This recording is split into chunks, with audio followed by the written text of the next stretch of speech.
in April. Both men were working flat out, and after his signature on the bottom of the letter dated April 22nd, Lee scrawled, quote, "I am so hurried that I scarcely know what I write," end quote. On Wednesday, May 15th, 112 members of Virginia's political elite attended a session of their colonial convention in Williamsburg to consider the questions Lee had been pushing hard to put on their agenda. Should Virginia set up a new government? Should its delegates in Philadelphia propose a general Declaration of Independence? The meeting of the Continental Congress in Philadelphia on the same day would also be momentous. During the middle of May, the city of brotherly love had grown, quote-unquote, uncommonly hot. And a week earlier, 2 British battleships had tried to break through colonial defenses on the Delaware River north of Philadelphia. The thundering cannon reverberated in the city. Pressure, both climatic and political, was building. On Friday, May 10th, Adams rose in Congress to propose a resolution supported by Lee that all the colonies should adopt new governments. Resolved that it be recommended to the respective assemblies and conventions of the United Colonies, where no government sufficient to the exigencies of their affairs have been hitherto established, to adopt such governments as shall, in the opinion of the representatives of the people, best conduce to their happiness and safety of their constituents in particular, and America in general.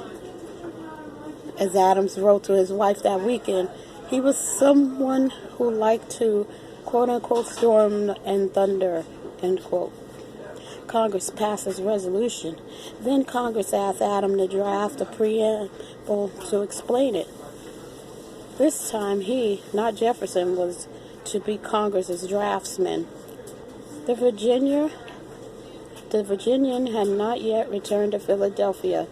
He had again been detained at home, this time by 6 weeks' battle with migraines following the death of his mother. He would arrive only on May 14th, the second day.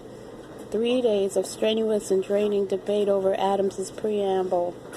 Adams was, however, supported in the drafting of his resolution to his preamble by Lee, who had been assigned to the preamble committee.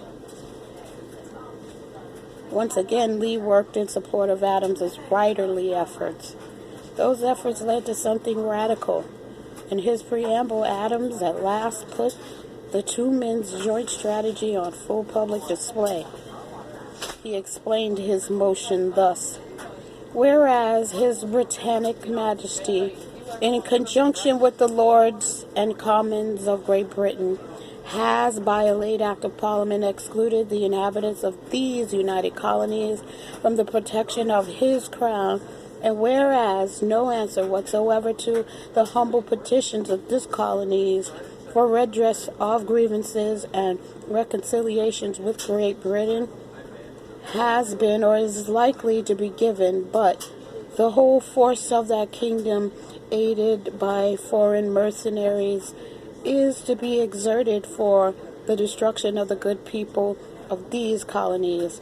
And whereas it appears absolutely irreconcilable to reason and good conscience for people of these colonies now to take the oath and affirmations necessary for the support of any government under the crown of Great Britain, it is therefore necessary that the exercise of every kind of authority under the said crown should be totally suppressed, and all the powers of government exerted under the authority of the people of the colonies for the preservation of internal peace, virtue, and good order, as well as the defense of their lives, liberties, and properties against hostile invasions and cruel depredations of their enemies. Some in Congress passionately wished to resist this direction. The exchange of words was hot. Still on May 15th, the tide of battle turned and Adams's preamble was adopted. On the same day, in Williamsburg, the Virginians voted unanimously to erect a new government and deliver a resolution for independence to Congress. Afterwards, Adams wrote to a friend in Boston, quote, "This day the Congress has passed the most important resolution that ever was taken in America, ... This preamble and resolution are ordered to be printed, and you will see them immediately in all the newspapers upon the continent," end quote. A delegate on the losing end of the debate considered Adams's proposal a preamble, quote, "this piece of mechanism and, quote unquote, a machine for the fabrication of independence." Adams responded that the resolution was independence itself. He wrote to his learned, witty, steady wife, Abigail, "I have reason to believe that no colony which shall assume the government under the people will give it up," end quote.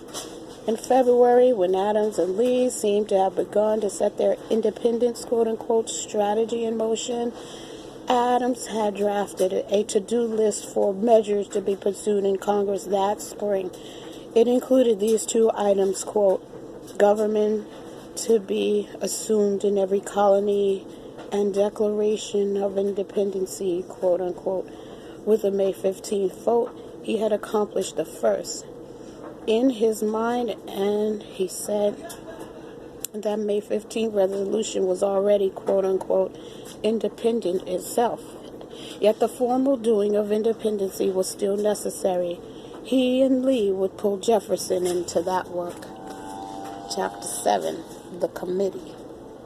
In the wake of Adams' successful resolution of May 15, 1776, in which Congress recommended that the colonies establish new governments, an even more frantic period of activity immediately ensued.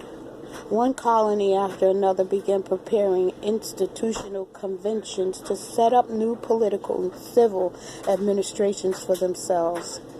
Jefferson was drawn to the Constitution building and, as usual, his thoughts turned towards Virginia. The day after the vote on Adams's preamble, 2 days after he had returned to Philadelphia, Jefferson wrote to a colleague in Virginia proposing that he be called home to work on the state's new constitution. Permission to decamp was, however, not forthcoming, so Jefferson had to content himself by folding his tall frame over the custom-made tabletop writing desk in his lodgings. There had begun to draft a proposed constitution. Constitution